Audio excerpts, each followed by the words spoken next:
So,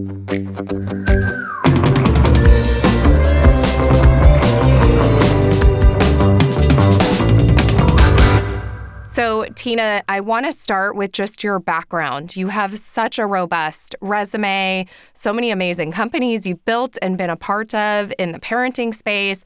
Now you're a professor around AI at a leading school. Tell our listeners, your career path and how you landed in the space of AI.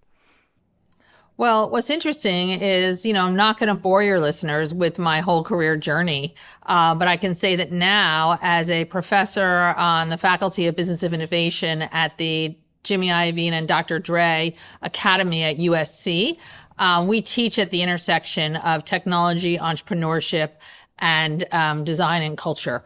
And so what I do there, I teach entrepreneurship. I teach the playbook for modern brands and communities. I lead a cross USC AI grant to accelerate student-led ventures in that area.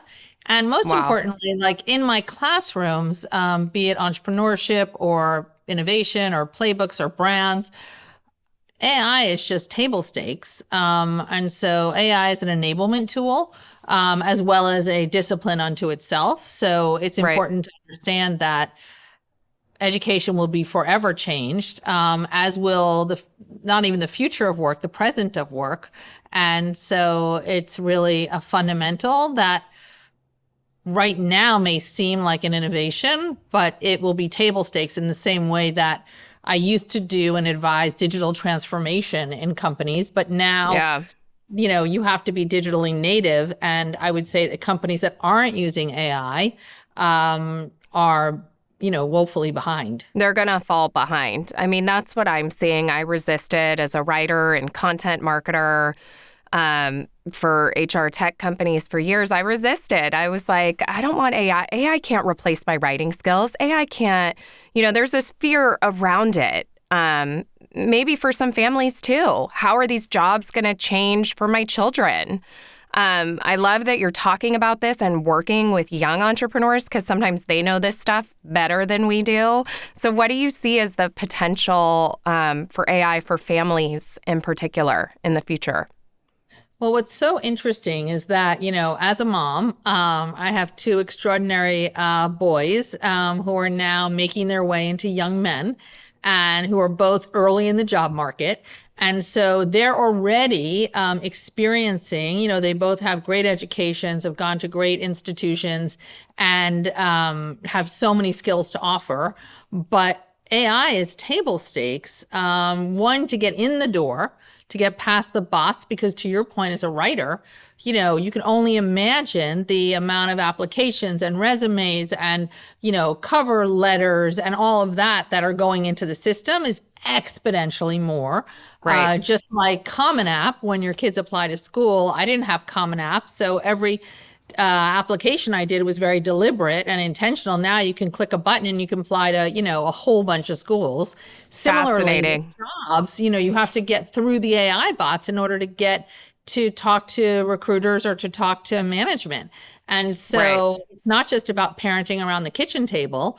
It's also understanding that as we prepare our children and ourselves for the future of work, and the present of work, it's not even the future, understanding this retooling and understanding what prompt engineering means, how to ask really good questions is really a critical part of the engagement modality. So we can go backwards now to talk about parenting when they're under your roof. Although, spoiler alert, even when they're not under your roof. Yeah. They're still parenting. I have heard this. As a mom of 12, 9, and almost 4, I'm like, the parenting never ends. So just buckle up and engage. It's the ultra marathon you never train for. So true. And why do you think AI is scaring schools in particular? Because I hear this in my local area. I know moms have brought this up, like, oh, if you use ChatGPT, the school will ding your kid. Or, why do you think that there is a disconnect with some traditional school models? And to your point, the fact that work and jobs and everything is going to be using AI in the future. Why do you think, Why do you think there's a bit of a disconnect there? Or how did you maneuver that?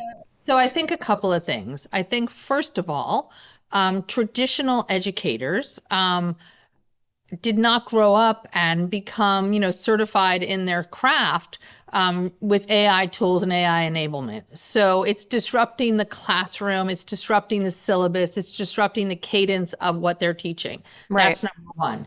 And just like the web did in its moment, just like the calculator did, we have to look at all of these moments. You think about radio, and then you think about television, then you think about web, and then you think about iPhones and cameras and video, and like look at the disruption in media and voices and communication. So AI is no different, and it's going to take a minute to be kind of adopted, absorbed, and used as a platform and a tool for better questions, for more curiosity. Yeah. If people are using AI, let's use GPT as an example, but it could be Claude, Perplexity, you name it, as a shortcut to write the essay, to do the homework, that's a no. And so as a teacher, now granted, I teach undergrad and grad students at a top university at USC, but I say, I know you're going to use AI. So my requirement for the work that we're doing in this classroom, and I can talk about other classrooms as well, is that all I want to know is what you used. I want to see your prompts, just like when we used to see, long form multiplication and addition, teachers would say, show your work. It's the same, show your work. I want to see the prompts. I want to know what platforms, and I want you to share that as well. In fact, I just finished grading midterms for one of my classes, and I know that their presentations were extraordinary with graphics and video and all kinds of things. And I know they used AI, and I'm excited that they used AI, but they didn't show their work. They didn't show their prompts. So I think it was more me having to remind them that there's that. Then you can go all the way to the other end. A very good friend of mine teaches the history of science at University of Virginia. And his thing is, you can use AI the entire semester. But when you come in for the final or the midterm or the essay, exam, pencil and paper. I love this conversation so much. And I do feel like I'm reflecting on this as you're explaining it and how you're adopting or evolving your teaching. It feels like Common Core, where now they want to see more how your child got to the answer than just delivering the answer. So the way that teachers are going to be teaching in the future has to be about an adapted approach, right? 100%. I think that there's something called agentic tooling. So AI is an agent, right? So when you're asking GPT, you're basically asking an artificial intelligent agent to help you with X, Y, or Z. The next thing that's going to happen is that agents, and it's already happening, agents are managing other agents. And so agentic tooling, essentially, you can have an AI workforce or an AI team. Yeah. And how do you manage that? And so it's really about understanding the goals, where you want to go, what you're trying to achieve, and how AI can be an enablement tool to help you get there. And so I think that from a elementary and middle school perspective, what an extraordinary tutor you just got. Right. So what is it going to do for parents? Parents have back in the day, I used to run AOL's networks, and I created an award called the Chief Everything Officer. And it was really for women who are like doing it all, that we're working, we're raising our children, we're managing schedules, we're engaging in our community, we're being good friends, sisters, daughters, the whole thing. And so the juggle is part of the joy and part of the struggle, right? Of parenting, especially when they're under your roof and you're managing all the trains in the station. So number one, I think that AI as a tool for mom or a tool for families to actually save time so that you can have more time with your kids. But you have to be disciplined. Brilliant. That. So how do you outsource to an agent to be able to help you so that you can have more time back? That's number one. So thinking Number one objective for all moms on the line, to free up time. I mean, my kids ask me, they're like, what do you want for your birthday coming up? I was like, I would love the gift of time, and they really listen to that, because it's less about things and more about efficiency and leveraging AI in the right ways so that we aren't scared of it. We aren't fearful of it, but there's such good value for parents to use it. So Tina, tell all our listeners on the line, because I know they are curious how it's going to revolutionize how we operate at home. How are you seeing families use AI to simplify chaos? So I would say that every day easier for everyone. And so think about the things that you're trying to accomplish as a mom, as a head of household, as the chief everything officer. Yeah. Number one is schedules. And so understanding and training an agent, could be GPT, could be others, to say, look, my daughter is 12 years old, and in the spring she plays tennis, and in the fall she plays soccer, and she has, piano on these days, and and these are the schedules of the school, et cetera, et cetera. Yeah. In 3 minutes, you're going to have the cadence of your calendar. You're going to have the cadence of the schedule and time management, and say, here are the priorities in my house. Wow. In my house, the priorities are, I want to have dinner at this time. Mm-hmm. I want them to have their homework done either before or after, whatever your priorities are. Yep. I want to create a media budget for them, whatever it is that you want to do. Doing that in partnership with an agent so that they can help you think through that, organize that, et cetera.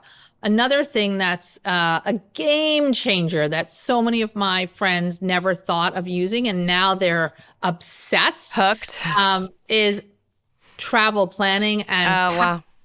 I remember packing to this day is still my nightmare. Same. I don't know why, but it's just I hate packing. Yeah. But this summer I was doing a trip where we were going in the end of August. We were going to Italy and then Sardinia, a very privileged trip. I know everyone doesn't have those opportunities, but this was a very exciting trip.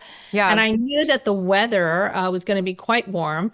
And I knew that in Rome, it was going to be more formal. And I knew in the other place. So I was like, oh my gosh, I want to do a carry-on. How am I going to think through all this? Brilliant. And so I literally had GPT tell me what the weather was going to be, understand that the different parameters that I was looking for, what was I trying to accomplish, how could I get it all into a carry-on, and basically do a full layout for me. And then, of course, I chose my own stuff. But it was so helpful to just have that packing list, have the weather, have all of the parameters of what I was trying to accomplish. Yeah, thinking through all of those logistics in your brain that sometimes feel impossible. I'm stealing that hack for sure. Yeah, it's a huge hack, travel planning and packing. Yeah. The other thing for mom, what's for dinner?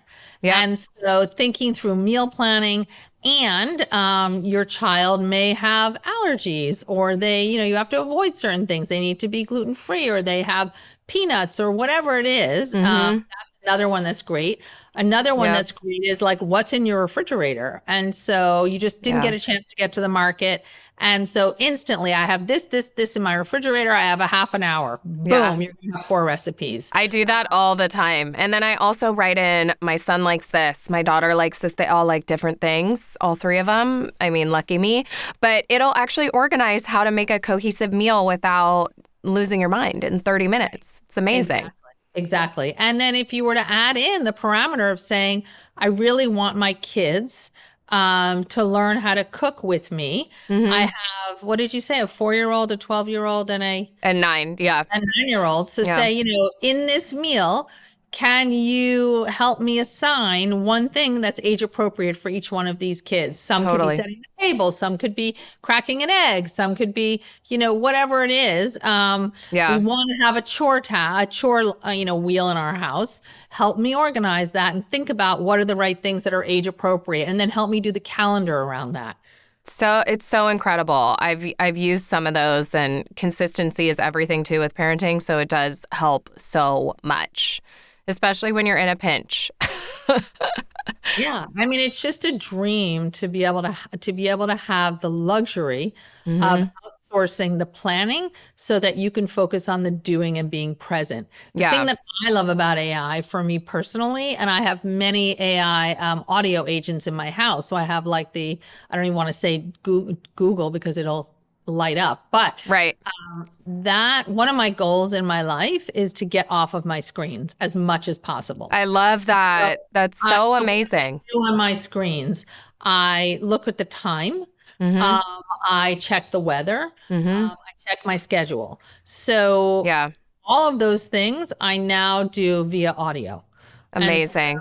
I don't I don't have to carry my phone around to know what's my schedule that day, what time is my next meeting, what's the weather going to be here, there, or anywhere, how much traffic is it going to be to get to here, there, or anywhere. Yeah. All of that I do through audio. This generation, the generation of your children, Yeah. Generation A, but Generation A can also stand for Generation Audio. And so Interesting. this is the first generation that's been raised with audio devices in their homes. So they're And already used to the concept of verbal prompting. I was going to ask, which verbal prompters are you using? I've cracked my phone so many times, I probably need to replace it. But is it just through your Apple device, or is there an application? I'm sure our listeners are, because I'm curious. Which one do you So use? I use many. I use Siri for my phone. Yep. But I use in my household, I have Google devices that are like Google Home devices. Yeah. And so, you can grab music, Amazing. all the things that I just stated, and so much more Yeah. from those devices. And therefore, you don't have to be on your screens. Interesting. And those devices will stream in some of those other AI apps that we mentioned, chat or AI tools. It'll I don't pull in use it those. for that, but they themselves are AI enabled. Right. So Wow. it depends. Yes. Incredible. I'm going to adopt all of this. I want to pivot and talk about, I'm sure parents on the line are like, are AI tools safe for my kids? How do you feel about that conversation and some fear parents might have about them using AI maybe in not appropriate ways, or, again, just ensuring that our kids are leveraging the safest stuff on the web? Yeah, so I would say that question is, tale as old as time, Mm-hmm. uh, meaning that you can't outsource parenting. Yeah. So everything that we've just talked about are enabling tools to make every day easier. But you can't outsource good judgment. You can't outsource really thoughtful conversations on raising good humans Yeah. that are discerning, that understand. You wouldn't outsource having your kids cross the street without you. Yeah. And so going into the open web, just like going in and having open, untrained conversations with an AI agent is something that you can't outsource. So teaching your kids, just like you're teaching them how to discern truth from fiction and how Mm-hmm. to discern good sources for fact versus, fake news, Yeah. and the bots and the agents and the algorithms that are curating what they're seeing. So they're in an echo chamber of Right. usually similar thoughts, and everything that they look at is getting marked by the algorithm. So they'll end up seeing more of that. And it's not like there is an editor to the front page of the newspaper anymore. I mean, there still is an editor to the front page Correct. of the newspaper, but they're It's probably not reading the front page of the newspaper. Therefore, it's your job as a mom and our job as educators to teach them how to discern. So that's number one. got Number it. two is practice, pay attention. Yeah. Um, there are lots of web browsers that you can turn on for filtering, and there's lots of, I know Xfinity, if that's who's powering your home web, Mm-hmm. has family filters as well. Okay. And so you're going to see the rise, and they're already here, of AI agents that are specifically for kids. In fact, one of the venture firms that you and I have talked about is Magnify Ventures. Yep. And they are investors in a few different AI parenting tools and applications, and one of which is a filter for parents so that their kids are only using agents in ways that are appropriate, just like there are browsers that do similar things that discern, Amazing. curate, and edit. That's amazing. I mean, the whole end goal of all of it is to just be more present, come at it with curiosity, apply some of those same principles to parenting. When it comes to discerning deepfakes, I wrote about this for a cybersecurity company. Deepfakes are fake videos or fake, I and know they're very easy to create. I just want to simplify it for our listeners too. How do you teach kids how to discern that? They really do need the application to flag it, or I mean, now it's almost impossible to tell by the human eye. Yeah, 100% agree. I think you first start with the conversation around, look, if you're in the playground and somebody says something, oh, we don't have to go back in. The teacher said that recess is for the rest of the afternoon. Um, Does that sound like that would be the right thing? When you Right. know that recess, when the bell goes off, you're meant to come back inside. Mm-hmm. So the bell is a cue that we were raised on. And so you have to sort of help kids understand what are the cues, the bell is a prompt, right? It's a prompt to say recess is over, we're going back inside. Yeah. And different schools do it different ways. So if somebody canceled the bell, that might be a deep fake at school where recess was forever. But that's just not how it works. Yeah. And so teaching kids how to be discerning and teaching kids and adults for that matter to read past the headlines. Yeah. I think that we are such short attention span. We've been raised at just like the headlines. People are not learning their history. They don't have context. They don't have discernment. And so discernment can be taught. And discernment can be challenged. And these are great conversations to have at the kitchen table. Yeah, that's an incredible way to explain it. I mean, especially when celebrities they follow, like Taylor Swift has been a part of it. And, coaches I follow, my husband's like, that was a deep fake. I was like, what? That totally got me. So just having honest conversations about it and teaching discernment and taking your time and looking into things further, having the context is huge. I think that that's so helpful. Think of it like a scavenger hunt, It is. The web is like that. And so I think that's a fun thing to play with the kids, to turn it into a game, to turn discernment into a game. Right. So that we can, look, there's a difference between truth and facts. Mm-hmm. So your truth may be different than my truth because that's your opinion. And so what's true to you is not necessarily true to me or to others. But facts are facts. Yeah. And so teaching adults, for goodness sake, totally how to discern between truth and facts and learning to respect that one person's truth may not be the same as another person's truth. Yeah. But a fact is a fact is a fact is a fact is a fact. 100%. So well put.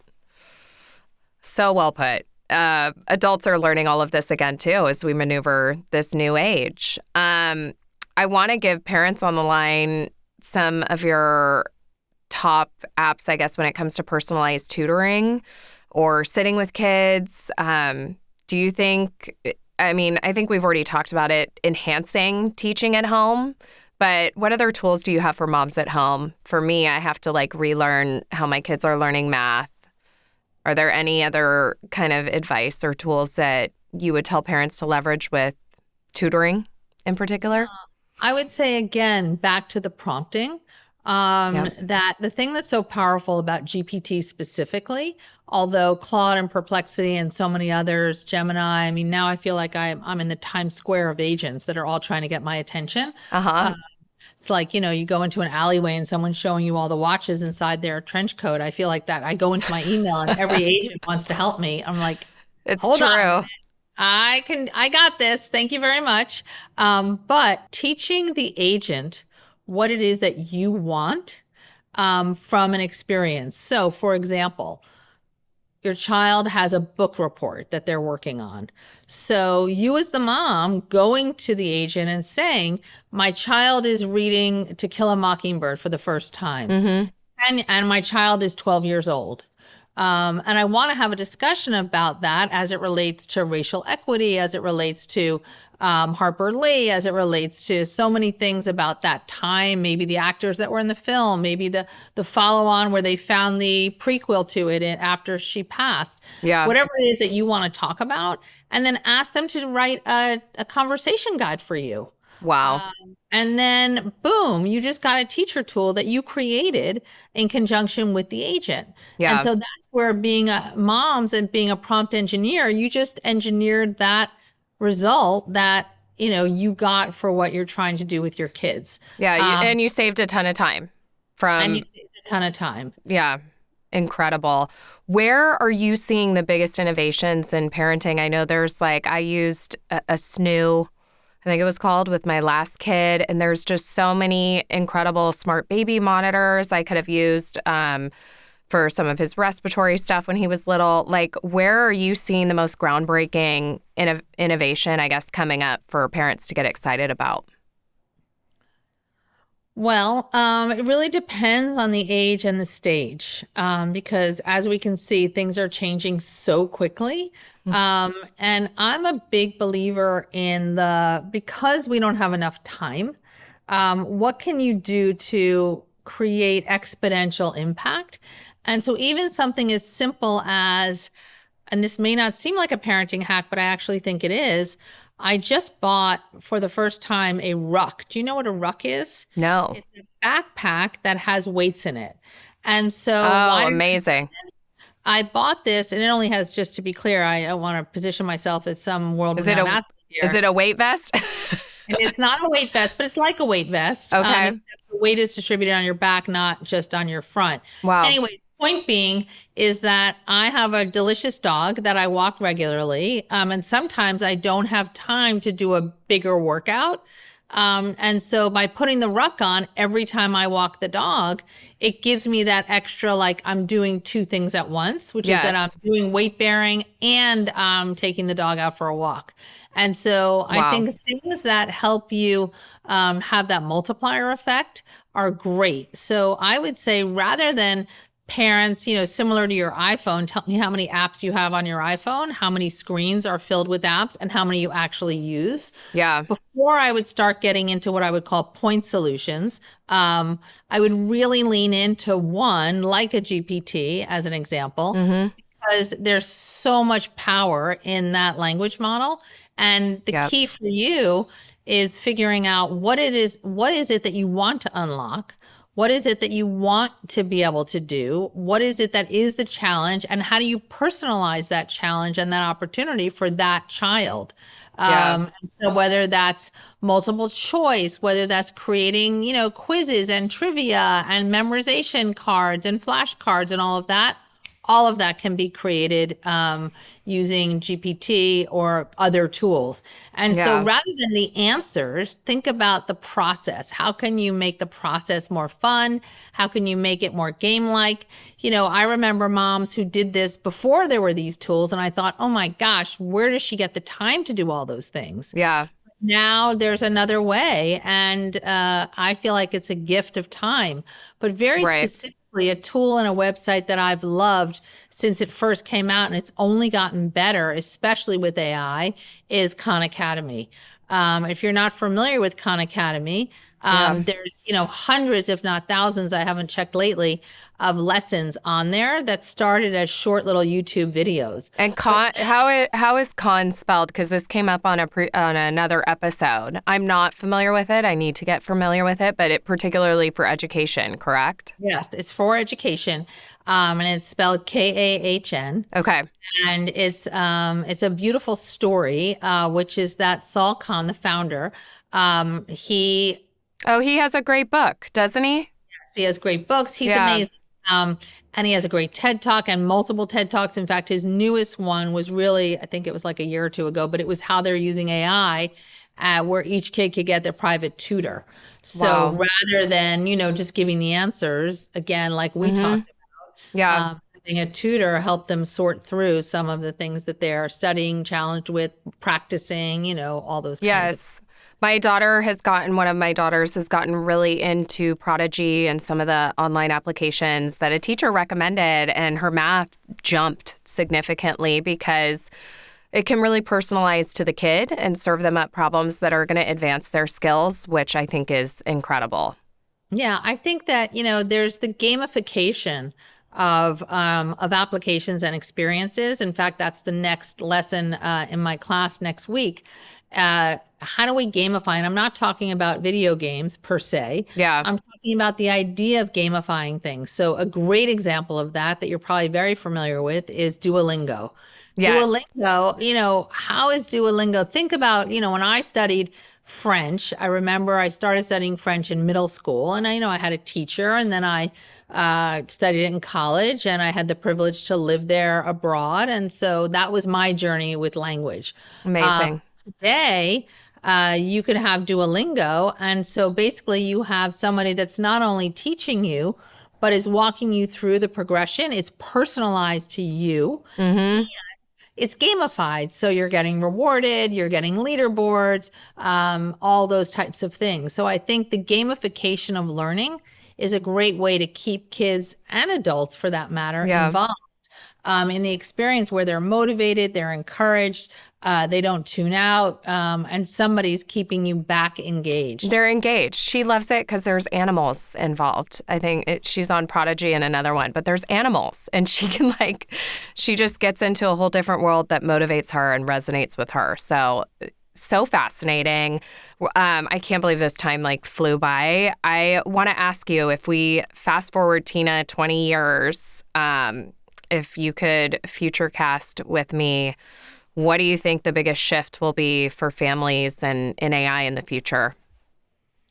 Well, hopefully, if my prayers are answered, people will be spending less time on their screens and making more eye contact with each other. And so that's number Amen. one. So Yep. get off of screens and engage with your kids, because no matter what you say, they model what they see. Yes. And so if you're not making eye contact with them and you're always distracted, then they're going to be distracted so that's number one, hopefully. Number two is this idea that, clawing back time so that we can take the things that are not magical experience-based time with your kids, like cooking, like learning, like reading to them, etc., and try to the best of your ability to outsource all the admin, schedules, all that, meal planning, etc. So I'd say that's number two. Number three is personalization. Not just personalized to the child. So your daughter's example of math and being able to learn with animals, which is her modality, might not be mine, might not be my kids, but theirs might be, we used to do candy math in our house after Halloween. So we kept all the candy, but we would do all this fun stuff with it. We would play with it, not necessarily eat it all. Love that. They were motivated and engaged because it was candy. And so we could count how many we got and all the different things. So I think that as an enablement tool, it's very powerful. As an outsource and raise my kids for me tool, very dangerous. Yep. I concur with all of that. That was just incredibly well put. Tina, so many moms are going to be so grateful for this conversation, including myself. So thank you so much for spending time with me today and talking through AI in the future. Really appreciate you. Privilege and pleasure. And thank you for convening and sharing this wisdom, all your wisdom, not this podcast, but all of the conversations you're having to help, the sisterhood of motherhood, which is a thing, and you're doing it so beautifully. So thank you.